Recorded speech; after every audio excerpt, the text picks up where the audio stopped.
Hello, everyone. Good afternoon. Thank you for joining us for our webinar, Excelling in a Virtual Internship. My name is Jessica Schaefer, and I lead the Marketing and Communications for Lasalle Network. We are really excited that you're here with us today. We have a ton of great content, and I'm very excited to introduce you to our speaker, Ricky Prioletti. Before I turn the reins over to Ricky, I wanted to make sure we covered a couple of housekeeping items. The first being that you can put all of your chats and all of your questions into the chat box, and we will answer all questions at the end. And the second being, if you have any technical difficulties, please feel free to put a question in the chat box and I'll troubleshoot as best I can. We will also send out a copy of this recording as well as a copy of the slides after the webinar. So I'm sure you'll be taking copious notes, but not to worry, we will send out a copy of the recording. So I'm excited to introduce Ricky. Ricky has been at Lasalle Network for a number of years, and she spearheads our partnerships with career services and alumni relations at colleges across the country. Ricky is a conduit to helping people find careers and helping students who just graduated really find meaningful work. So before we get started, I wanted to make sure we touched on why Lasalle Network is talking to you about this topic today. I know when I first graduated from college, I didn't understand what a staffing and recruiting firm was or how it could help me. And so it's really important that we understand this because A, it's a free resource to all of you out there. Staffing firms help connect you with careers, and they do it for free. So my best analogy is that a staffing and recruiting firm is like a matchmaking firm. We help people find careers. We connect companies with people and people with jobs. And we do it on a temporary capacity, so if someone needs temporary or contract work, as well as in a direct hire search capacity. So we've been in business for almost 22 years, and we work in a number of different markets across the country. We're headquartered in Chicago, and we have another office in Nashville, Tennessee. But these days, location really means nothing, as we are all working virtually from home. But we really do place people all across the country. I think we've placed people in, that number might be a little outdated, I think we've placed people in 48 of the 50 states. So not only do we work in a temporary and a direct hire capacity, we also work across a number of different specialties. So as you can see on your screen on the left-hand side, those are the different areas within a company that we can place people in. Accounting, technology, marketing, sales, supply chain. And we place people in entry-level roles all the way up to senior-level positions like directors and vice presidents and CEOs. So we've got a lot to cover and not a lot of time to do it, and I want to make sure we leave time for questions. So what are we going to talk about today? First, we're going to talk about how do you even find virtual internships these days? Is it typical just go to a job board and you'll be able to find these? Once you've found them and applied for them and hopefully landed an interview, how do you put your best foot forward in a virtual interview? Once you've put your best foot forward, how do you do that in the job itself when you're working from home or from your dorm room? How do you make sure you're putting your best foot forward? And then how do you maximize your internship? How do you make sure that you're really getting out of it as much as you can? And quite frankly, as much as you would have in person. Well, first off, why should you do an internship in the first place? Well, according to the National Association of Colleges and Employers, NACE, 58% of graduates who received a job offer in 2019 had completed at least one internship. And students who completed at least one internship prior to graduation were also more likely to receive multiple job offers after graduation. So basically, interning increases your likelihood of finding a job after graduation and really helps set you up for success. So why intern virtually? Well, because you can't physically be in the office with a team of people and learning hands-on. Some students might be thinking that it's not worth it to intern right now. Well, I don't think that that's true. Really, you should be giving yourself every competitive advantage you can during this time. And of course, it's no secret that the job market is especially challenging right now, and even more so for those without prior job experience. So instead of canceling internship programs completely, hundreds of companies across the US have created virtual internship programs. These programs are structured to have as many of the same perks as an on-site internship as possible. And just a few of the major companies offering virtual internships for the fall semester include Amazon, Apple, Deloitte, Microsoft, and again, hundreds of other companies as well. So what are the benefits of interning virtually, and is it worth it? Well, we at Lasalle Network believe that interns are there to learn and get hands-on experience, though there might be a stigma around interning as just sort of doing someone's busy work, filing, grabbing coffee. But while interning virtually by nature, you will have more concrete tasks and goals. And instead of walking into a bustling office and knocking on your boss's office door, you'll likely have scheduled calls to touch base and can reach out to other people more easily. You won't have to factor in any commute time, so you do have more options as well. You could virtually intern with companies all around the United States. And you still have all the same opportunities to make connections and learn from others, as long as you put in the work and the effort to do so. So while we were in a very strong market in 2019, about half of the internships were paid, though that number will probably be much lower in 2020. So companies, their revenue is down.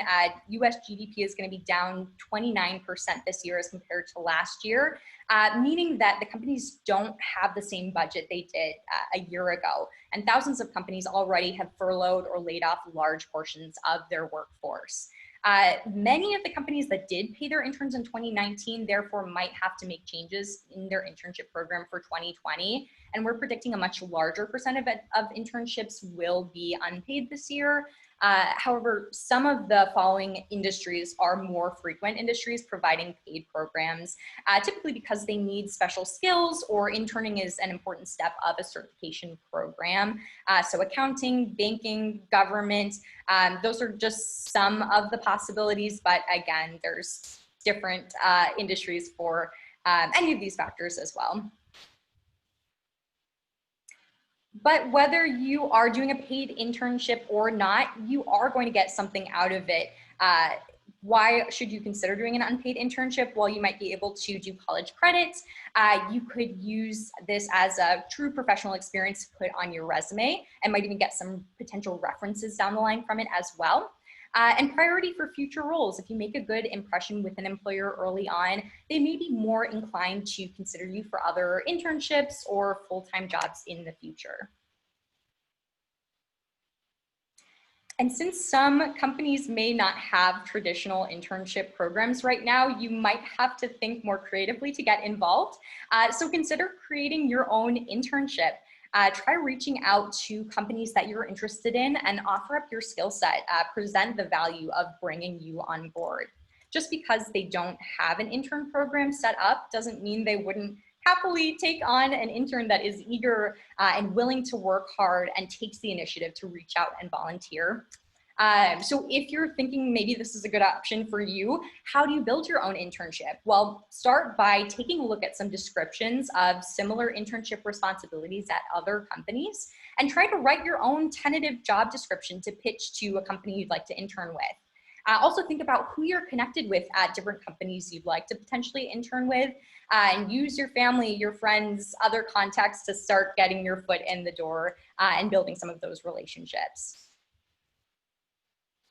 And while you're looking for or creating your own internship, think about what your internship requirements will be, what experience you want to gain and where, what skills and interests you want to capitalize on, and really just start using this as a jumping off point to get you some direction, but remember to stay as flexible as you can during this time too. So while you're looking for companies to apply to intern at, start with some of these resources. Number one, your school's career center. Chances are they can help you take those first few steps in identifying great internships. And they might even have professional contacts they can connect you with as well. Virtual career fairs, I know this is a big shift from going in person and the excitement of all these different companies and going with your peers, but still best practices to talk to as many companies as you can, even in this virtual landscape. Even if you don't think that you'd be interested in the company at first, they may have opportunities that do align with what you're looking for. And talk to your peers as well, companies that your peers have interned with.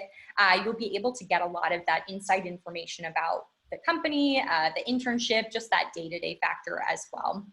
And think about specific companies or industries you'd like to work in one day as well.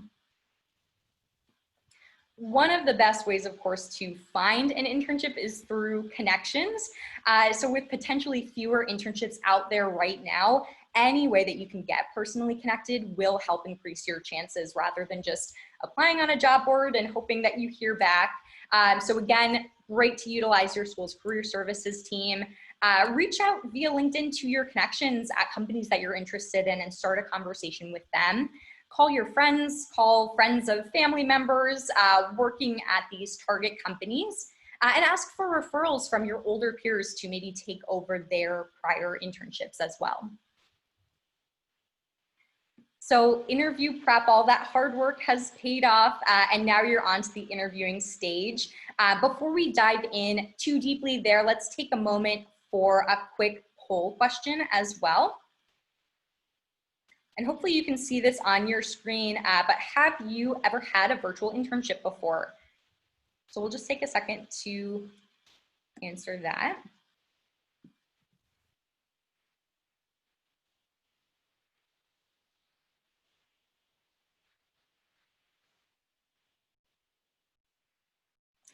So it looks like most people have not done a virtual interview before. Hopefully you will get some good tips from the next few slides here. And for anyone that has done a virtual interview prior to this, hopefully this will be a good refresher for you as well. So one thing I like to start with is an elevator pitch. It's a great way to tackle the tell me about yourself part of an interview. And this is something that you should always have ready. You really never know when you'll have a few minutes to make a lasting impression. Actually, when I first started working at Lasalle a few years ago, my team was based in a really small office building. There were only about 3 companies working there total. But eventually new companies started renting some space. And one of my colleagues ended up literally in the elevator with their CEO. And she was able to just briefly share what Lasalle does, what her role was. She got his card and even got him connected with our management team to do business together down the line. So it's something that will stick with you throughout your career as well. It's always changing. But these are on the screen right now, a few good questions to really get you started. When you're creating your own elevator pitch, don't just think about these questions, really prepare a few sentences, answering each one, practice it out loud with your friends or your family. And at the end of the day, it should feel really natural and true to you. And again, a great just piece of information to keep in your back pocket for whenever you might need it down the line. So we'll share a template to get you started. This is just a sample elevator pitch. So take a moment to look at this while you start working on creating your own. Just as a reminder, we will also send these slides out after today's presentation. So don't feel like you have to copy this whole thing down. And I'll share with you as well an example of what my elevator pitch would have sounded like while I was still in college. So I would have said, hi, my name is Ricky Prioletti. I'm a senior at Rollins College. I'm a theater major with a focus in education, and I'm looking to get into recruiting after graduation. During school, I interned at Collective Artists as a PR and marketing intern. And in addition to my studies and internship, I'm an active participant in Rollins Explorations and Theta Alpha Phi Honor Society. From my coursework at Rollins and time spent at Collective Artists, I'm excited to get my foot in the door at a company like Lasalle and learn more about how I can contribute from day one. All right, so you've got an awesome elevator pitch. Now it's time to do some research on the company that you're interviewing with. And before I was a campus recruiter with Lasalle, I did work in a more client-facing position, so working more directly with Lasalle's clients. And I once had a few candidates or job seekers interviewing with a hiring manager that we were working with. And I knew he was really tough and he was sort of hard to interview with. So I warned all my candidates to do a lot of research before interviewing. Well, turns out day of the interview, one of my candidates was asked, "What do you know about the company?" Pretty basic question. And he just didn't have a strong enough answer for that. He knew what the role was and he could speak to that, but that was pretty much it. So the hiring manager actually ended up ending the interview on the spot, and what should have been a 40-minute interview ended up taking about 5 minutes. So please learn from their mistake and make sure that you feel comfortable and confident and prepared going into an interview. You should really know why you want to intern for a company before the interview. Do you connect to their mission? Do you admire their leadership style? Use as many platforms as you can to gather this information when researching. Glassdoor and LinkedIn are great resources. You can Google them for any recent news or awards they've received. And really try to dig deeper than just what you can find on their company website. Again, knowing more about the company helps you feel more confident, helps you understand what the interviewer is looking for, and gives you a chance to connect and stand out. So now you've done your research on the company, and we'll need to start researching your interview as well, interviewer. So take to LinkedIn first, look for their current role, their career progression, how long have they been with a certain company, their education, interests, and any recent articles they've shared or published. Remember that you're not internet stalking them. You're really preparing to have a more meaningful conversation. And just as a heads up too, interviewers may see that you viewed them on LinkedIn, but really it's expected, it's not weird.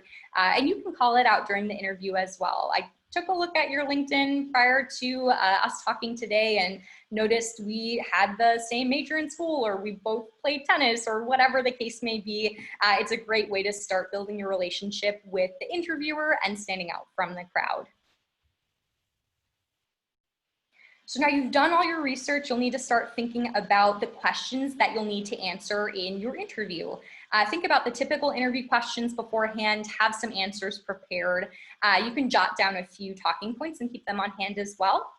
And one important factor too is to prepare a few examples or anecdotes of times that you've maybe worked in a group or problem solved or displayed leadership. So that you can keep those anecdotes in your back pocket and use them to really highlight these specific skills or qualities. Another question that is more newly relevant could be, what have you done in quarantine? I know that the spring and summer have turned out very differently than what we'd expected, but it's important to show that you've used your time wisely. Did you pick up an extra online class? Did you teach yourself Python? Did you learn how to sew? Whatever it may be, employers will want to see that you've pushed yourself over the past few months. Okay, so it's the day of your virtual interview. Take some time to figure out what technology or platform you'll be using and give it a practice run beforehand so you can be aware of any potential issues.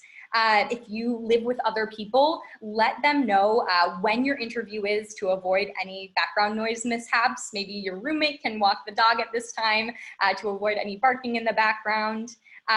Still really important to show up 10 minutes early. We're dressing to impress, even though it's virtually.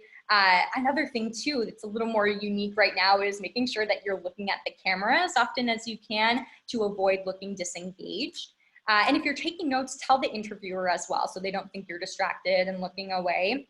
There's been so many times that I've been the interviewer and conducted interviews where I've had to ask someone, is this still a good time? Are you sure that this is still gonna work for you today?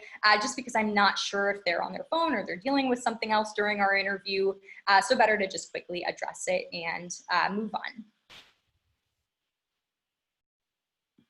And let's talk about virtual backgrounds as well. I know that it might be hard sometimes, especially if you're in a dorm, to find something that looks really professional. So virtual backgrounds are great to lean on right now as well. For a more professional virtual interview, you could use a cityscape, a college logo. Solid colors are always really easy as well. And your school might actually have some created already that you can utilize. You can find photos on Pexels or on Splash if you're looking to create something of your own. And for anybody who is more artistically inclined, if you do design your own, just make sure that you're Googling the appropriate size as well. But moving on, you're preparing for your virtual internship. You did it, you landed one. Let's talk about what comes next. And we're going to take just another moment for another poll. Have you ever had a virtual internship before? So take a second and answer this.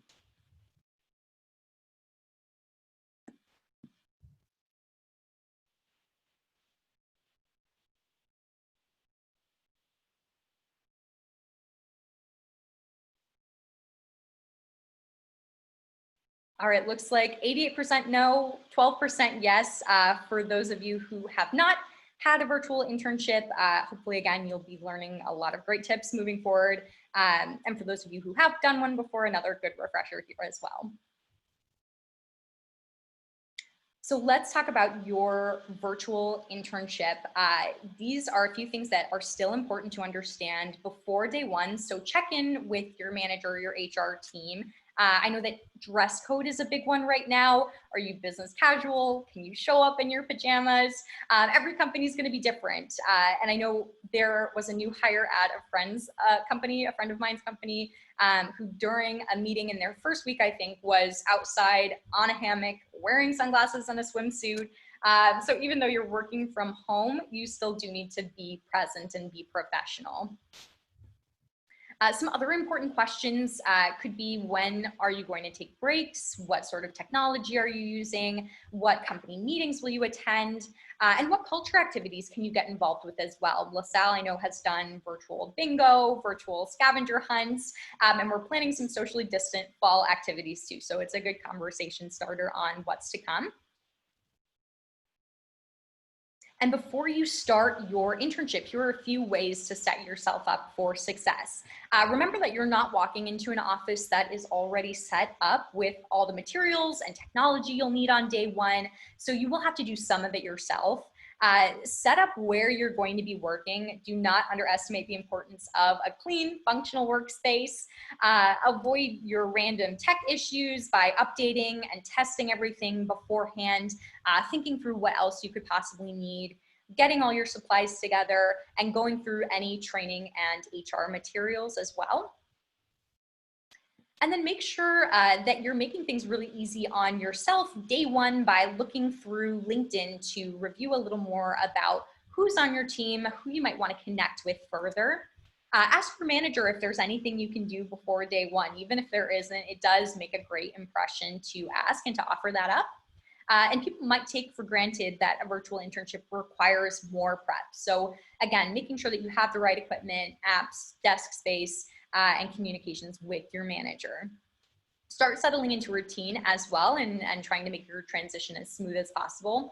And then don't, all right, Jess, I think we can move forward one more slide. Thank you so much. And don't let this gift be you on day one. We'll download the technology ahead of time, watch tutorials on how to use it if needed, and go through a practice run with a friend so you feel really confident in everything. All right, so congratulations, you made it to the first day. Let's talk about how to get the most out of your internship. You'll need to set expectations with your manager on the first day. Some great questions to ask your supervisor are, what is the best way to communicate with them? How frequently? Do they prefer emails or phone calls or texting? And make sure that you're deferring to their preference. Who should you go to for feedback? What's the best way to ask for that? And one thing too is to maybe request a video call or multiple video calls to help improve communication. It's always helpful to see someone's emotions and reactions, and really does help foster a better connection. So make sure that you're relying on that if you can. And always continue to ask, what can I be doing better? How can I improve? And use that feedback to improve moving forward as well.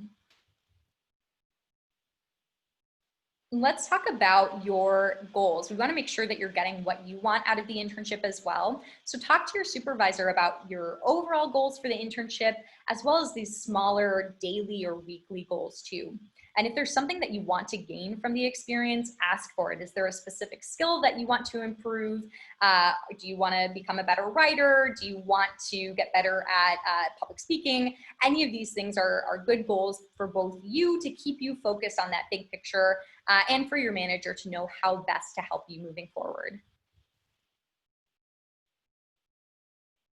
So one downside to the virtual internship is that it can be easy to just check out without the energy of the office to keep you going, without your coworkers right next to you. So again, it's important to remember your goals and what you want out of your internship, and remember that you get out of it what you put into it as well. So make sure that you're dedicating time and effort, you're really bringing the energy, and don't be afraid to ask questions. I know it can be a little hard, instead of just tapping someone on the shoulder and asking a quick question, to reach out through a text or a phone call or something, but really try to make that effort as well. And then we want to make sure that you're speaking up as much as you can. Don't stay on mute the whole time during every meeting.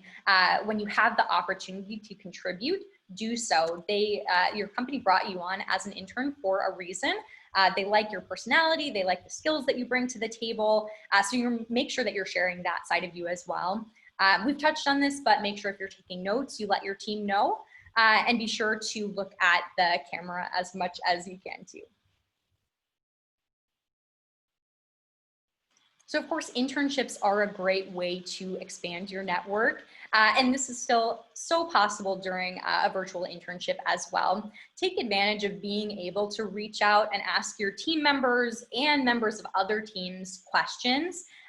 Really take the time to get to know the business as a whole. Can you shadow someone virtually? Can you pick their brain over a virtual coffee? Remember that people want to help you learn, and I think they'll be especially sympathetic right now with you coming on as a remote intern.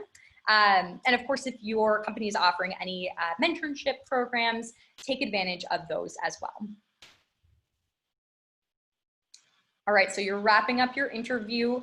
Do not just log off on your last day and move on. You want to make sure that you're ending your internship in a way that helps maintain the relationship long term. So connecting on LinkedIn, of course, is great if you haven't done that already, but that should just be step one.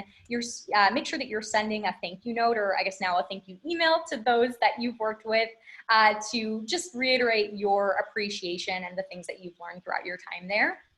And stay connected down the line as well. You might be able to, again, ask your managers for references if appropriate. Create a portfolio of the work you've done.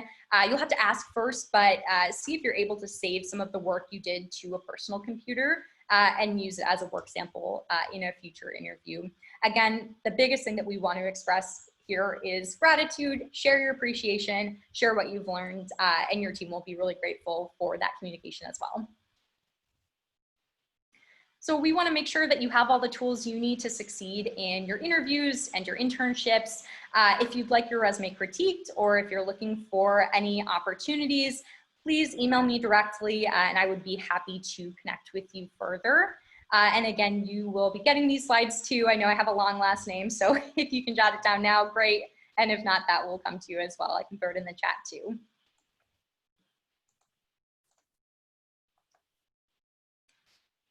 All right, so I think we're going to take some time now for questions.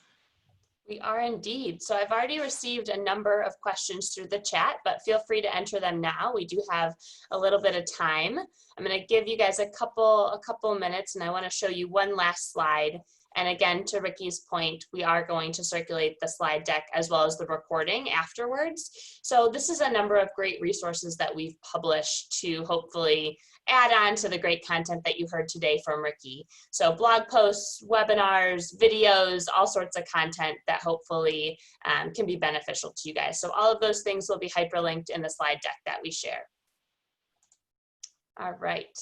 So Ricky, I'll just start off with the first couple questions, and then as they come in, I'll read them to you as well. One of the first questions is, if I decide that I want to approach a company that might not have an internship available online, who's the best person to contact and what should I be saying? Yeah, absolutely. I think there are a few options here. So depends on the size of the company and probably just some other factors that you'll want to use from your research as well. But their HR team is great to start with. Typically, recruiting is often under that sort of HR umbrella. So if they do have a recruiting function, that will be a good place to start. Or if you're looking for a specific type of internship, if you want to do a marketing internship, maybe reach out to someone on that team and they could get you pointed in the right direction as well. So I would probably defer to reaching out directly to someone in your specific industry first. And if that doesn't work, then maybe going to a recruiter or an HR member too. That would be my initial suggestion. And then I think the other half of the question was, what do I say?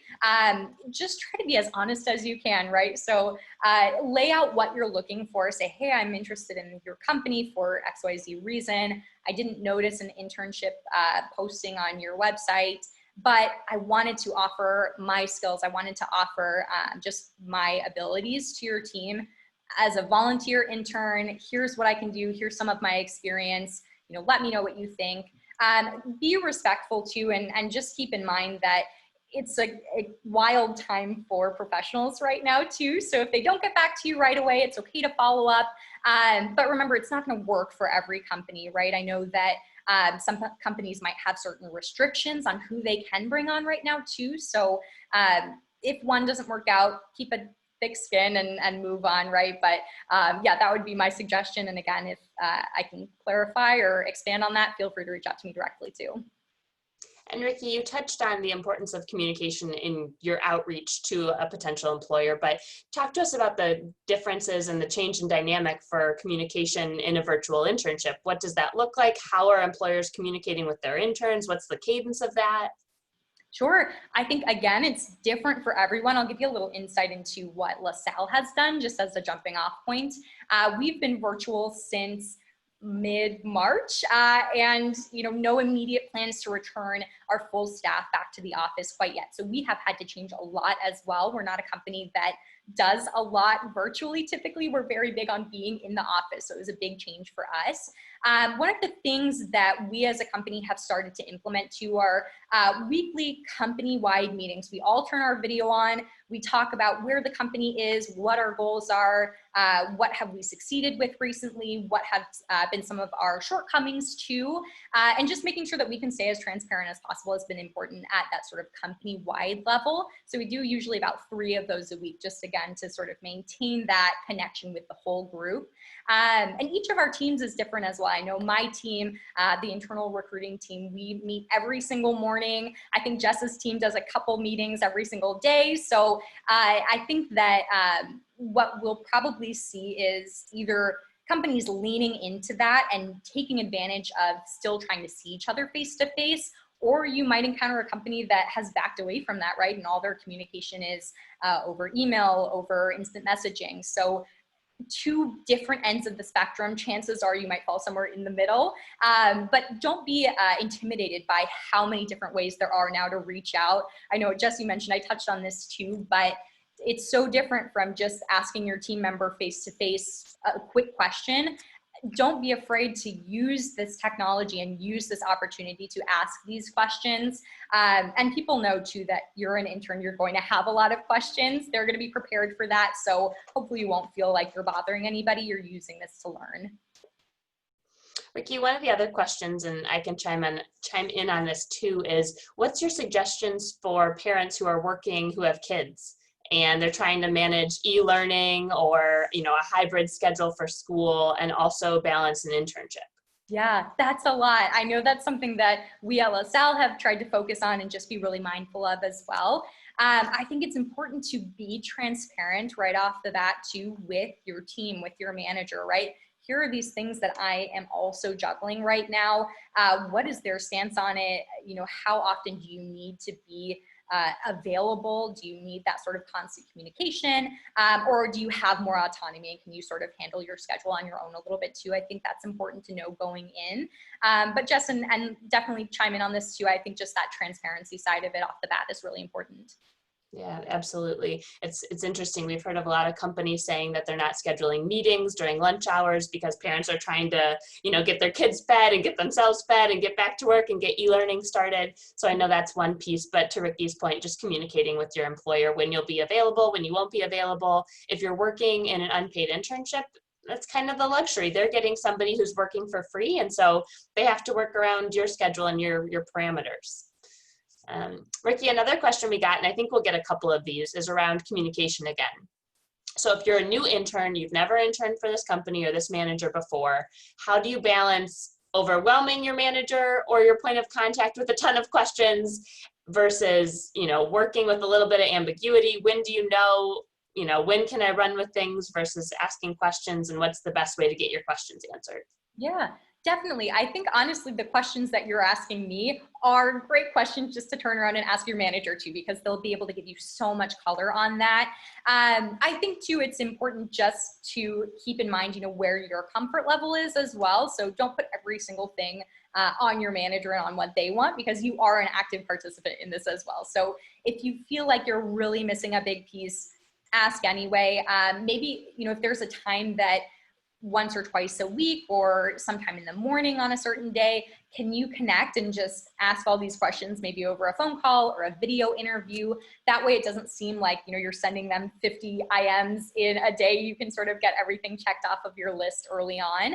That's how I would approach it. Again, take all this with a grain of salt. There's no right or wrong way to do it, but I would suggest sort of trying to front load that and then working with the answers that you have down the line. Ricky, is it possible to be overqualified for an internship, or will that ding you when, a hiring manager is looking at your resume? If you're overqualified, will it decrease the likelihood that you get the internship? That's a tough question. I would say for me, looking at resumes, no. The counterpoint to this is, if it's an unpaid internship, the question might be, why are they, not to devalue deep unpaid internships, but maybe why are they not a little more progressed in their career right now? So I think given though the circumstances right now, there's a lot more fluidity with this. We know that, again, internships look different. Jobs look different right now. So sometimes people are really looking for that missing piece on their resume, or looking to stay active, looking to stay engaged. So I think right now, again, there's just more uncertainty, and there's more fluidity to be had, more flexibility. It's different for everybody, right? I think it depends so much on your industry and on the experience that you have already. I know one thing, this isn't exactly the question, but one thing that does sort of turn me off when I'm looking at resumes, like for our internship program, is when somebody has experience that is totally unrelated to the internship that we're hiring for right now. So if you're a neuroscience major and you have all these labs and everything, and all of a sudden you want to get into marketing, that sort of raises a red flag for me, because it does make me think that maybe you are just looking for the next thing to put on your resume and won't necessarily use this as a stepping stone for your career. So there's always different situations. If you're in that sort of situation that I've laid out and you really do want to get into marketing, make that clear too. But again, there's sort of that balance to be found between those as well. Right, that's probably a great opportunity for a cover letter or an introductory email to the hiring manager, whomever it may be, kind of explaining, you're going to see this on my resume, and I know it looks strange because I'm not a marketing person, but here's why, or here's my interest, or here's what I've done during, quarantine or during these past 6 months to build that skill set. Absolutely. And Ricky, you touched on this a little bit, but there's some questions around just the future of recruiting and jobs in general. And so do you predict any fundamental changes to the way that recruiting is done because of the pandemic, or are any of the temporary changes that have already been made going to stay permanent? Yeah, what I've heard from some of my peers, and just for my team, we're not totally sure yet, but what I have been hearing from my peers is that chances are they probably will continue to utilize this virtual landscape more and more moving forward. I personally don't think that we can completely throw away that face-to-face, that in-person aspect of it. At least I hope we're not going to move totally in that direction. But I think that first round interview, you don't have to take that time out of your schedule to come into the office. It can really open up who's interviewing, and just sort of level the ground there too. So I do think that a lot of, again, my peers are going to be continuing some of these sort of more virtual areas to interview people moving forward. It's hard to say right now. I think one of the other questions was just a little bit more general on where jobs are going right now too. That's a big question. We can definitely talk about it more. I think we've only got another minute or two, but across the board, I know LaSalle, we're seeing more and more business come through. So there is starting to be a little of an uptick. It's a loaded question though, so there's so many other factors that go into it. And there are so many questions that have been pouring in through the chat, and I know we are just about at time. So what I'd like to do is I'm going to reshare Ricky's contact information first and foremost. I want you guys to make sure that you were able to jot that down. And again, we'll send this out after the fact, but please send over any and all questions. We'll also take the questions that were in the chat, and Ricky will answer them over the course of this week, and we'll send them out to everyone who attended the webinar to make sure you guys can get those answered. But hopefully this was a good use of your time, a good use of your lunch hour on a Monday. We really appreciate you joining the webinar with us, and have a great rest of the week.